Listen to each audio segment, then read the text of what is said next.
কি কইছো কও তো? তোমার তোমার মানে তুমি যে তো যাই নাই আসছো যে হচ্ছে গিয়ে ওর সাথে আমার বিয়ে হয়েছে, আমি শিওর 6 মাস বা 1 বছর পরে ও চলে যাবে। এটা এটা কোন ধরনের কথা? এগুলো কোনো কোনো কিছু মানে আছে? আমি শিওর। না হলে মানুষ এই- কমেন্ট করতো না যে সে গ্যারান্টি দিয়ে বলছে কমেন্টের মধ্যে যে আমি 100% শিওর। কি কি কি হয়েছে কি হয়েছে কি হয়েছে? না না না না, আমি বুঝি নাই। আমি তো মনে করছি ও তোমার কিছু কইছে মনে হয় আগে, এটা নিয়ে ঝগড়া করতেছে তাইলে। আমি কমেন্ট করে রাখি, আপনারা ভবিষ্যতে দেখবেন এই হাইয়েস্ট 6 মাস বা 1 বছরের মধ্যে আখি চলে যাবেই যাবে।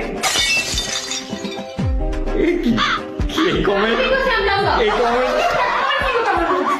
এই কমেন্টের লেগে এই কাহিনী।